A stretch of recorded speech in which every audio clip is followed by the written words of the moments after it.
This is 20. So where's here then? Because the guys might not know. Reigate. Sunny Reigate in Surrey. Just north of Gatwick. Yeah.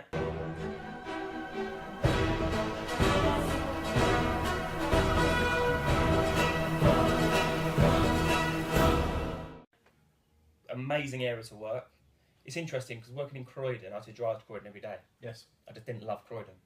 I love this area. My kids go to school around here. I live around here. It's perfect. London's there, Gatwick's there. It's green. So setting up your own, almost your second business now. Yeah. Did you have the same hopes that you had when you started your first one, or did you learn? What did you learn? We've grown a lot quicker than when we first set the first stuff up together. Solely because we both, when Paul and I were in business, we both learned some mistakes and stuff. Yes. I didn't have to make them again. I had no one else to confer with if I wanted to make a decision. Got no business partners, no investors. Which is both a good and a bad thing, isn't it? Exactly. Really good, because when I've got a bee in my bonnet, I'll just implement. Okay. Really bad, because if it was a bad idea, I've just wasted 2-3 months. So it's yin and yang. But I've brought on some amazing advisors over the years, and they're really helping me. So 2013, you set up Power Bespoke. October 13, started trading January 14. Okay, so 14, 15 was good years? Because it must have been. We were flying in the estate agency. Yeah, it was good for its own reasons. You know, I was in my bedroom, actual bedroom, because we didn't have a spare bedroom. I had my bedroom, a Rightmove account, and a mobile phone. Okay. And it was really good, just me to worry about. You enjoy it? Paying a few fees a month and happy days. Yeah, really enjoyed it. That was for a year. Year after that, we need to start scaling up a little bit. So we're now in 15 now. Yeah. Now I need to start scaling up. Okay. So I took a serviced office in a Regis building for me plus one. I got an assistant. She freed me up to do the more productive stuff. That was 15. That's 15. 16. Moved into here. This office, which I love. Loads of parking. Off the beaten track. Lovely working space. Because you're not on the high street here, are you? No, not on High Street. Maybe we could have a chat about that in another video. We shall. Yeah. And that went really well. And just since then, we've had the first 14, 15, 16 were 80% plus growth years. Okay. 17's been a 50% growth year, slightly slower growth, but high profit. Okay, so has it all been swimmingly well, or have we had trouble on that on this merry ship of Power Bespoke? Massive trouble, I think. Really? I think. When was that? I thought it had been all swimmingly gorgeous. Back end of last year. So that would be back end of 2016. Yeah. Okay. October, November, December. Okay. Really tough time. What happened? My own fault. I love spending money. Don't we all? As everyone can probably tell by all the shiny things that I tend to do.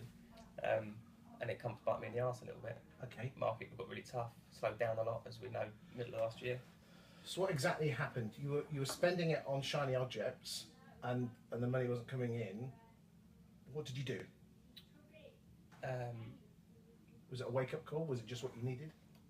I had a good look in the mirror to learn that I need to learn to be a business owner. You know, now I've got people's lives that depend on it. Oh. Mortgages. I'm no longer an estate agent. I'm actually an estate agent business owner. Okay. So I've got to learn to run a business. And that was brought out of me by linking up with a really good business coach. And that was it. Okay, so let's go into a little bit more depth.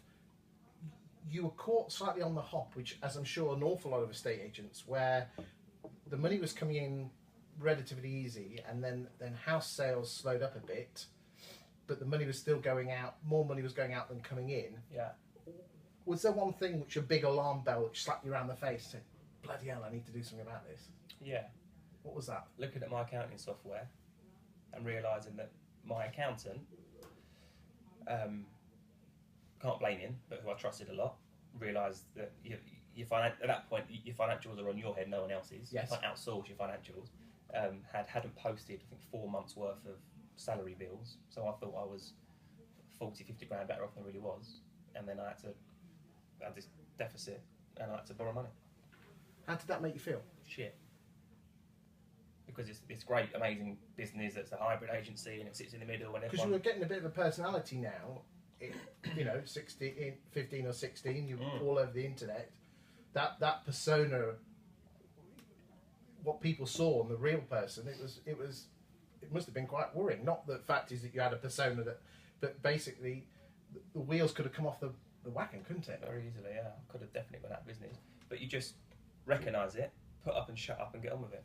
Okay, I think the big one there is recognising it, isn't it? Self-awareness. Yeah. Knowing where you are. I nowhere near had enough handle on the figures for the business, the overall figures. It is all about the figures. That was a massive wake up. I'm all about just don't worry about it, just get more houses on the market. Just sell more houses. Period. Like, don't worry. If you need to just put more in the top, more in the top.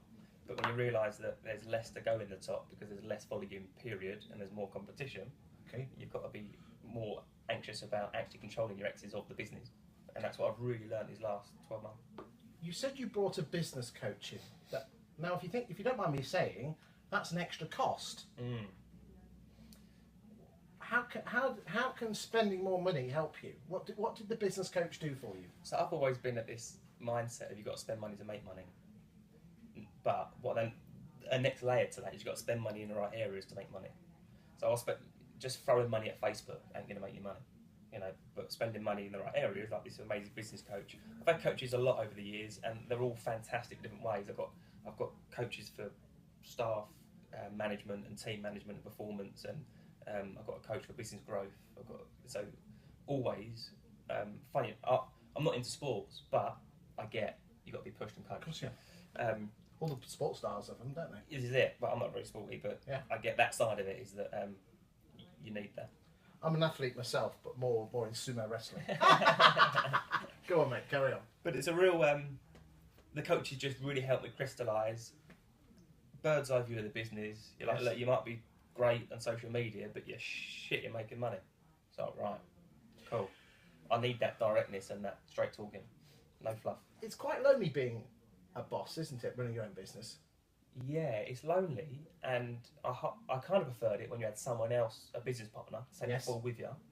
But then ultimately, if you're really true to yourself, whether you've got 10 business partners or none, it is all on you. It's about personal accountability. It comes about accountability and self-awareness. Yeah. I've had a business coach, a chap called John Cottrell, and you know he helped me grow my business. You know, by a turnover of 400% in a couple of years, and I couldn't see beyond. Yeah. You know, and the answer, he didn't give me the answers. He asked me the questions. Well, you can't see what you can't see. Exactly. Yeah. Do you think an awful lot of estate agents feel that way? Yeah, I think it's a real. It's all right to not be doing all right. Do you know what I mean? Like, there's too much airy-fairiness out there a little bit, and that there's a lot of motivational rah-rahs and. And I'm not actually. I'm a realist. I'm not a fantasist, and it's all right to not be doing all right. I love that little line. I thought of it this morning. It just comes to me. But I just really think it's not many people doing it right at the minute. As soon as they admit it and they start seeking help, like I've had to do, the sooner they're going to correct it and they're going to feel amazing. I feel amazing now because our profitability has never been so high. We've cut away the stupid costs that I never needed in the first place, but I thought I did because there'll be a new bit of software, and before you know it, you've got $1,000 a month in just $50 a month subscription to this new American software that I just love. Because I try and think ahead of the curve a bit. Yes.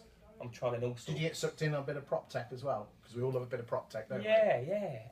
I really like the prop tech side, but you can't. Everyone says it. You just can't replace a good old-fashioned bit of paper and a phone. It's a people business, isn't it? Winning clients, negging the best price, and getting them moved. Okay, so you sorted your shit out. Yeah, got the house in order. Okay, so when did you start going back in an upward direction? March this year. March 17? Yeah. Okay. So, what have you done differently since? Been fanatical about my numbers. Okay. Being fanatical about the team's numbers. Not carrying dead wood. Because how many people work for you here? There's a mixture of employees and self-employed, but we've got 1, 2, 3, 4, 5, 6, 8. Okay.